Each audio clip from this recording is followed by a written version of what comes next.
정말 많은 분들이 궁금해하시는 회계사가 많이 버는지 리얼터가 많이 버는지 수입을 비교하자면, 안녕하세요. 매일매일 회계하는 회계사 리얼터 엔티킴 인사드립니다. 오랜만에 유튜브에서 찾아뵙습니다. 제가 일하면서 자주 듣는 질문 중에 하나가 회계사가 좋으세요? 아니면 리얼터가 좋으세요? 이런 질문들을 제가 요즘 많이 받고 있습니다. 그래서 제가 오늘은 회계사로서 리얼터로서 어떤 점이 좋고 또 수입은 어떤지, 또 어느 때가 가장 바쁜지, 어떤 분들한테 추천해드리고 싶은지에 대해서 제 경험을 바탕으로 말씀드리도록 하겠습니다.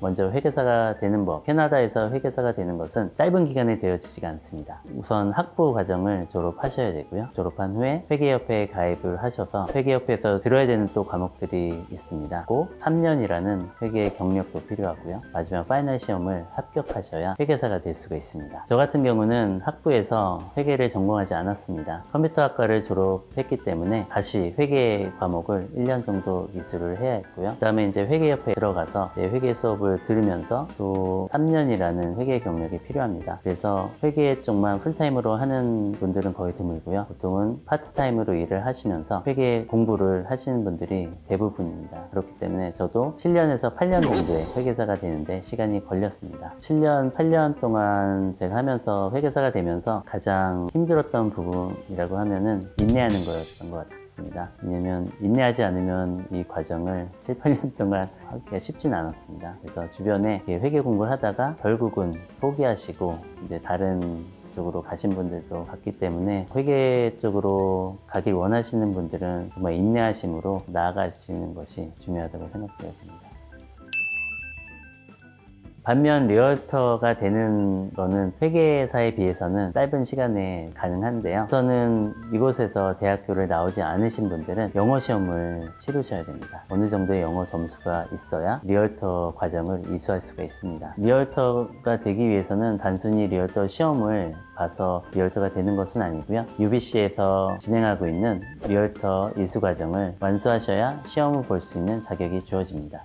리얼터 시험이 예전에 비해서 많이 어려워졌고요. 부동산 관련된 다양한 주제들을 다루기 때문에 이게 쉬운 과정은 아닙니다. 부동산 법에 대해서 또 몰기지, 감정, 재무, 회계, 건축 관련된 많은 지식들을 알고 있어야 되기 때문에 결코 쉬운 과정은 아니라고 생각합니다. 또한 시험 합격 점수도 65점에서 70점으로 올라가면서 합격률도 많이 낮아졌습니다. 시험은 최대 2번을 볼 수 있고요. 만약에 2번 다 떨어지실 경우 다시 UBC에 이수 과정을 등록하셔서 처음부터 다시 하셔야 되기 때문에 시험을 보실 때 정말로 신중하게 보시는 것이 중요합니다. 직업의 성격에 대해서 보면요. 회계사는 1월부터 4월까지가 가장 바쁜 시기입니다. 1월, 2월에는 T4라든지 T5 같은 세금을 보고할 수 있는 그런 자료들을 준비하느라고 상당히 바쁘고요. 또 2월 말부터 4월 말까지는 개인 세금 보고 마감이라서 그때가 회계사들에겐 가장 바쁜 시기라고 볼 수 있습니다. 반면에 4월이 끝나고 5월부터 여름에는 상대적으로 이제 한가한 시즌이기 때문에 그 시즌에 많은 회계사님들이 휴가도 가시고 또 공부하시는 분들은 이제 공부를 하는 그런 시간들로 보내는 분들이 많이 있습니다. 그 외에 또 월말에 법인 GST나 페이롤 같은 것들이 있어서 월말과 월초가 바쁜 시즌이라고 볼 수 있고요. 반면에 리얼터 같은 경우는 봄부터 여름 8월까지가 가장 바쁜 시기라고 볼 수 있습니다. 왜냐면 날씨가 좋아지면서 바이어나 셀러분들이 집들을 많이 내놓으시고 많이 구입하는 시기이기 때문인데요. 특별히 자녀를 두신 분들 같은 경우는 학기가 시작하는 9월 전에 집을 구매하셔야 되기 때문에 여름이 가장 바쁜 시기라고 볼 수 있습니다. 하지만 올해는 조금 예외적인 해인데요. 코로나로 인해서 3월부터 5월달까지 부동산 시장이 주춤했습니다. 그래서 6월부터 부동산 시장이 좀 활발하게 진행되면서 9월달까지도 심지어는 지금도 상당히 활발하게 진행되고 있기 때문에 올해는 아직까지도 바쁜 시간을 보내고 있습니다.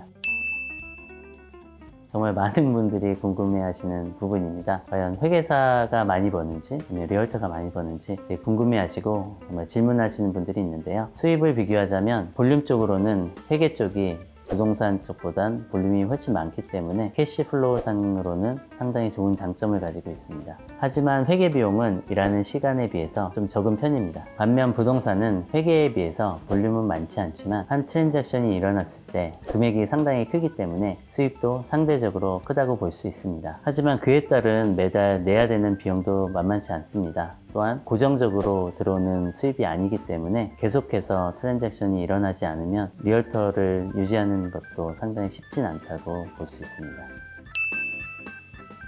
직업에 대한 만족도인데요. 많은 분들이 물어보십니다. 회계사가 좋으세요? 아니면 리얼터가 좋으세요? 그런 질문을 받을 때마다 저는 둘 다 만족을 하고 있습니다. 왜냐하면 회계와 부동산은 밀접한 관계를 가지고 있기 때문에 상대적으로 유리한 면이 많다고 생각합니다. 특별히 리얼터를 보고 하고 싶어 하시는 분들이 있습니다. 왜냐면 잘 하시면 또 많은 수입을 벌 수 있는 것으로 알고 있기 때문인데요. 우선은 부동산에 관심이 있는 분들이 하는 것을 추천드리고요. 또 손님들을 많이 만나기 때문에 만나는 것을 좋아하시는 분이나 외향적인 성격을 가지고 있는 분들에게 추천해드리고 싶은 직업입니다. 네, 지금까지 제 경험을 바탕으로 회계사로서 또 리얼터로서 여러 가지 면에서 봤는데요. 저는 회계사가 되는 것과 또 리얼터가 되는 것 둘 다 쉽지는 않은 과정입니다. 특별히 저는 운이 좋게 회계사와 리얼터를 같이 할 수 있게 되었는데요. 그만큼 시간도 많이 걸렸습니다. 혹시 회계사가 되기를 원하시는 분이나 또 리얼터가 되기를 원하시는 분은 정말 본인한테 맞는지를 먼저 보시는 게 좋고요. 또 시간이 빨리 되는 과정이 아니기 때문에 심사숙고하셔서 잘 결정하시면 좋을 것 같습니다. 어디까지나 오늘 제가 말씀드린 거는 저의 경험을 바탕으로 말씀을 드린 거고요. 혹시 더 자세하게 어떤 과정을 밟아야 되는지 궁금하신 분들이 있다면 댓글 달아주시면 상황에 맞게 잘 설명해 드리도록 하겠습니다. 이상으로 매일매일 회계하는 회계사 리얼터 앤디킴이었습니다. 감사합니다.